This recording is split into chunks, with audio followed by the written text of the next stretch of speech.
Welcome to Greasy Popcorn's presentation of Dial Comes to Town, a 1940 Bell telephone system and Loucks and Norling Studios institutional film showcasing the wonderful world of, wait for it, dial telephones. Dial telephones? What in tarnation are those, you might ask? Well, dial telephones, at least the clunky old ones depicted in this 21-minute film, replace the old party line phones, where you had to crank a handle and then tell the local operator who you wanted to chat with today. Seriously. The fast-paced plot of Dial Comes to Town involves a family of clean-cut all-Americans who eagerly anticipate a day of bright sunshine when they can take their destiny in their hands and dial their own phone numbers. Hallelujah! Well, all except lovable yet curmudgeon-y old Grandpa, who's still getting over the sad fact that electric refrigerators might someday replace iceboxes. Oh, Grandpa, you gotta get on the trolley. Dial telephones are the bee's knees. Thankfully, reps from Ma Bell visit the town and give everyone a really in-depth lesson on how to put your finger in the little black dial, twist it around to the finger stop, and then wait for the magic to unfold. Will the town embrace the wonderful future of dial telephones, or grab some lit torches and pointy pitchforks to drive the evil Bell magicians out of town? Stay tuned to Greasy Popcorn's Dial Comes to Town and find out.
Hello, Charlie.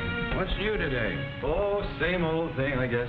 Here's a paper if you want it, Dad. Good. I was wondering where that doggone kid was. Where's Mom, Jeannie?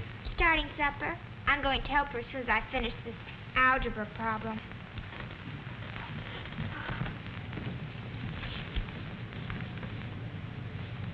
Oh, Jenny, you know what it says here? They're going to take out all our phones and put in them kind with dials on them. Oh, Gramps, that's yummy. Does it say how soon? A few weeks, I guess. That'll be just super. Oh, pshaw. What'd you say, Gramps? I said, oh, pshaw. As soon as a man gets used to one thing, by golly, somebody wants to take it away from him. But, Gramps, we've had that old phone since, well, I bet since Daddy was a boy. We ought to be glad to have modern telephones. Oh, shucks. You young'uns are never satisfied these days. Folks are getting more worried about being modern than they are over 3 square meals. I'm going to call up Ed Huckstetter and find out what he thinks about all this business.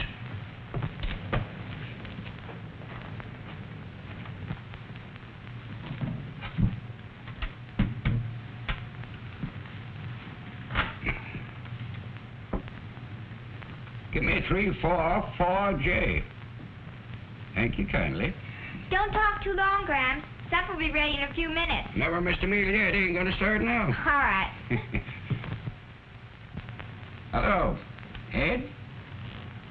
I say, is this Ed Hochstetter talking? Huh?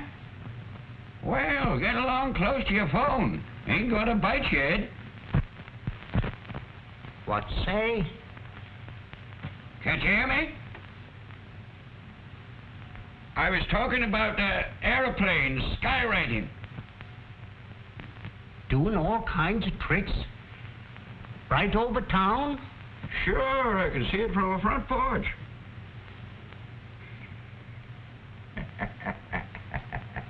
By Grammy, I knew that'd make all them eavesdroppers hang up and run outside.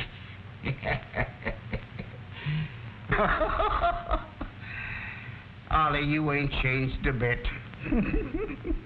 That's pretty slick of you getting them off the line so we can hear better.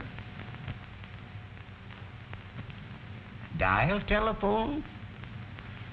Yes, I did hear something about it down at the grocery store this morning. Yeah, everybody thought it was a good idea. Oh, did they? Uh-huh. Uh-huh. No, I ain't going to get it in. No, I was just wondering why they wanted to change something that still works all right. Now, see here, I ain't no more old-fashioned than you are. Gramp will get used to it, Jeannie. He said the same thing when I got my new washer, remember? Yes, and he wouldn't go near it for weeks. He even likes to work it now. Charlie, Jean says we're going to have dial phones put in. Gramp read about it in the paper. Yes, I heard about it today. Ought to be a fine improvement for us here in town. It'll mean pretty fast, up-to-date service. You can pour the water, honey. Okay, Mom. Gramp got all worked up. He's trying to get Hockstetter now. Yes, I heard him hollering out there in the hall. But he'll be all right when he hears there might be some new construction going on. He'll go down there every day if he can and tell them how to do it. From what I hear, they're planning to hold some meetings around town later on. What kind of meetings, Charlie? Oh, to tell folks all about the new system, how it works and everything. John Cook will be the main speaker. John Cook? You know, he's the telephone manager. Oh, yes, sure. The first talk will be at the next parent-teachers meeting. I guess we'll have to figure on going then. Can I go too, Daddy? You won't have to, Jeannie. He's going to talk at a meeting in the school assembly for you kids. You'll hear about it then. Oh. Hey, what's going on here? You can't even talk. Where's that supper I was going to be late for? Oh, you're just in time. We're talking about going to a meeting, Dad. The telephone company wants to tell us all about this new dial service. Meeting tonight? Can't go. I'm going to watch Ed Hockstetter paint his wife's pantry. Well, Dad, you'll be able to go to this meeting all right. It won't be for some time yet.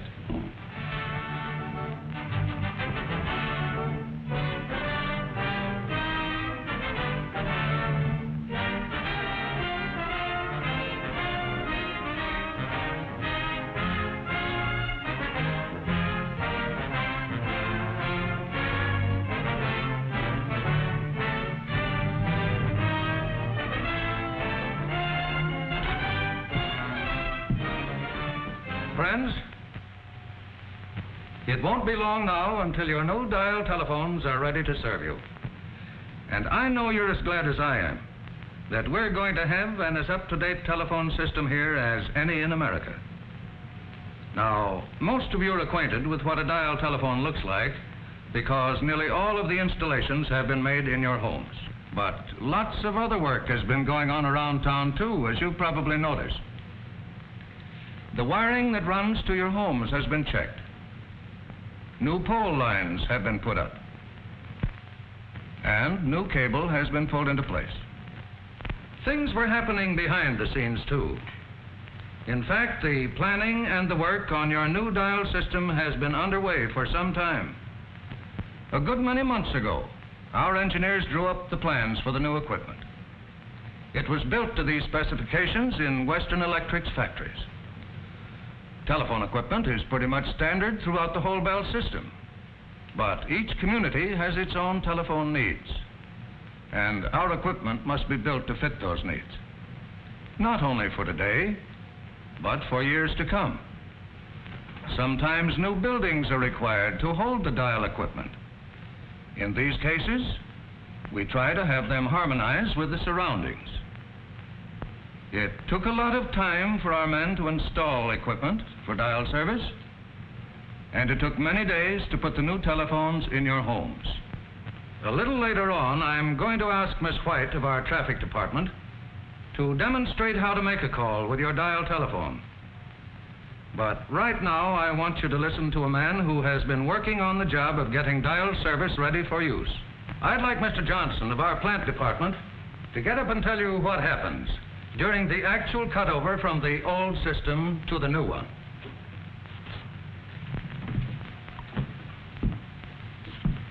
Well, ladies and gentlemen, of course you know from what you've already heard that putting things in good shape for the new system has been quite a job. The main thing now is we're heading toward the time when we make the actual change to the new service, what we call the cutover. So that there'll be no break in the community service, this must all be done in a few seconds. You can see these are mighty important seconds and mighty exciting seconds. When the signal is given, the little fuses are pulled out of the lines that were part of the switchboard service, and the old service dies. And at almost the same instant, few seconds at most, we close the connections in the dial apparatus, and it is ready to handle your calls. From then on, you will have a dependable electrical operator at your service, ready at an instant's notice, one that will be there 24 hours a day to handle your calls. Instead of hearing the familiar number, please, you will hear the dial tone, which says the same thing electrically. Thank you, Mr. Johnson. And now Miss White will give you some pointers on using your new dial telephone. Miss White. Mr. Johnson has just told you that your calls are handled in the dial system by an electrical operator. Of course, you've got to understand that the dial system doesn't do away with the need for human operators. Although more than half the telephones in America are dial, we have more operators than we ever had before. Better service means that people make more calls, and more calls mean more operators. Dial or no dial, you'll still be placing out-of-town calls. You'll still want us to find unlisted numbers for you. Or you may need help in an emergency. So don't worry, you'll find operators just as before when you need them. Now, I'm sure that most of you have used a dial telephone before, but perhaps you'd like to know why it works the way it does. We'll use this equipment over here to demonstrate. As you can see, this big dial looks like the one you have on your new telephone. Suppose you've got a number you want to call. What's the first thing you do?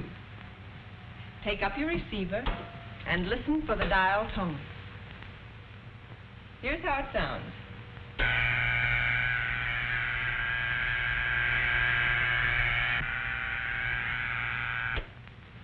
The dial tone is the equipment's way of telling you that it's ready to put through your call.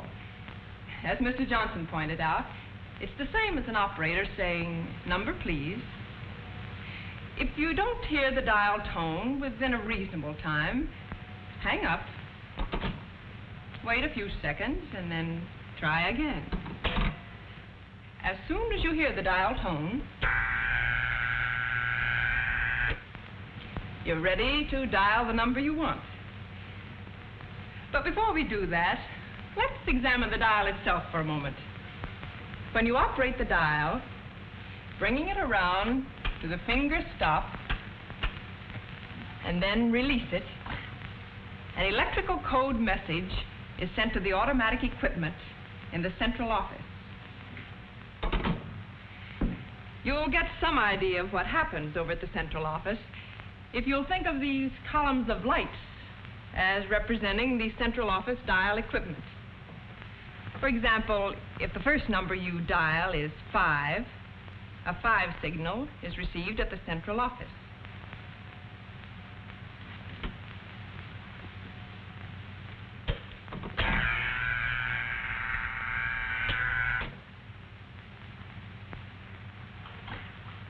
Here, the signal appears in the first column of lights as 5. Say the next number you dial is 6.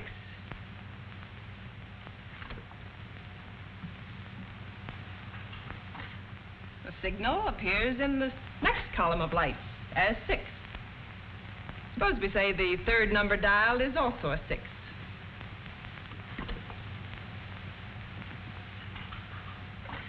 It will appear in the third column of lights, and so on.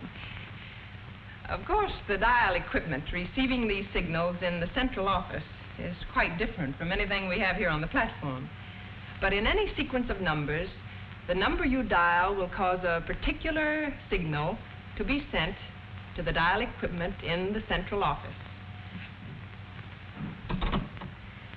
Now let's start at the very beginning and see what you do when you want to call someone. First,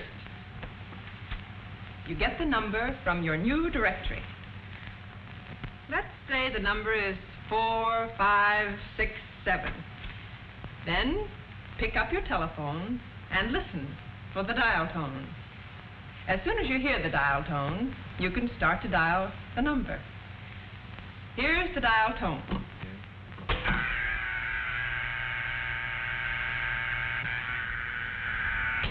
Four. Notice the first column has received the signal 4, and so on with 5,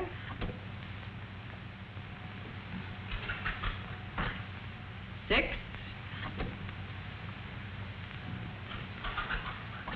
and 7. Always pull the dial all the way around to the finger stop and lift your finger after each number so that the dial swings back of its own accord. This is important because the electrical signals are sent to the dial equipment only as the dial swings back. Any interference with the return of the dial may result in you getting a wrong number. Soon after the last number is dialed, you will usually hear this tone.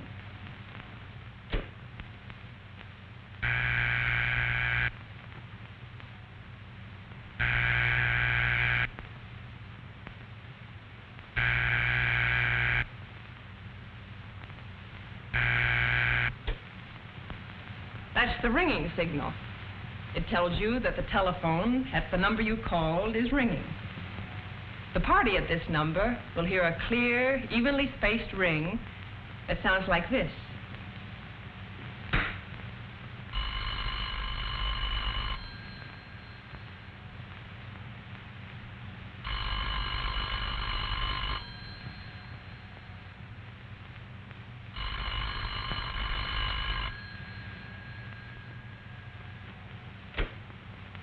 The ring will continue until the telephone is answered, or if no one answers, until you hang up.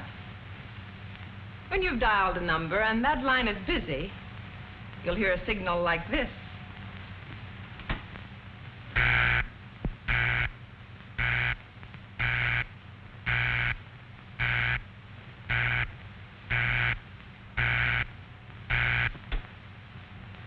If you hear the busy signal, simply hang up and wait a few minutes for the people who are talking on the line to finish, and try again.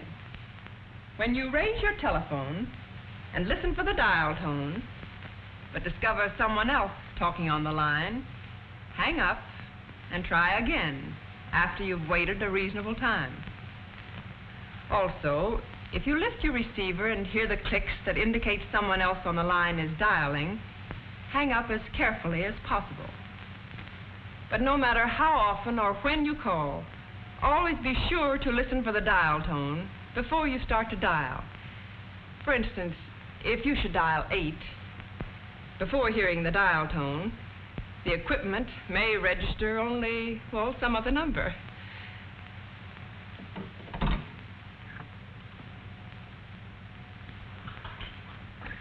Five. The reason is really very simple. You started to dial before the equipment was ready, and so it didn't receive all the electrical signals you tried to send it.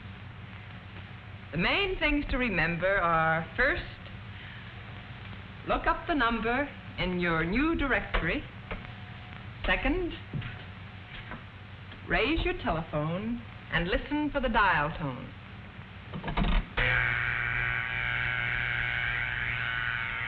Third, Dial each number carefully, making sure you bring the dial all the way around to the finger stop each time. Then let go. Don't try to hurry it back. I'm sure if you follow these simple rules, you'll find your new dial telephones easy to operate, convenient to use, and quick in service. Thank you.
Yes, that's the right noise. Now, let me see. 4, 1, 9, 2.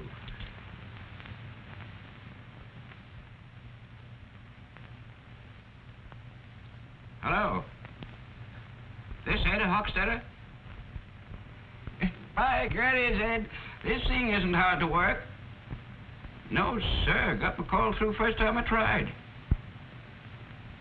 Real nice and clear, too, isn't it? God blame me if I don't think this darn thing is going to work out pretty good at that. Yeah.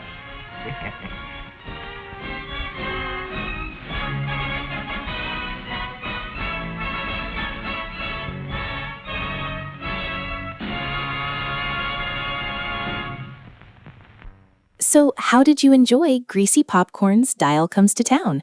Please let us know in the comments section below. Copyright release notes. We believe Dial Comes to Town is in the public domain because it was released in 1940 and has been identified by the Internet Archive as being free of copyright. The copyright registrations of many films made during this period, including Dial Comes to Town, were not renewed by the studio, in this case, Loucks and Norling Studios, as required under applicable U.S. law. As a consequence, this film has slipped into the public domain. If you have concerns about this public domain claim and you have standing in this matter, please contact us and we will revisit this decision and possibly remove this film from YouTube and our catalog. Thanks, and please remember to hit like and subscribe so you can watch new movies in the Greasy Popcorn collection as soon as we make them. Bye for now, and don't forget to watch out for any unexpected long-distance phone calls from the past. Nothing good comes from those.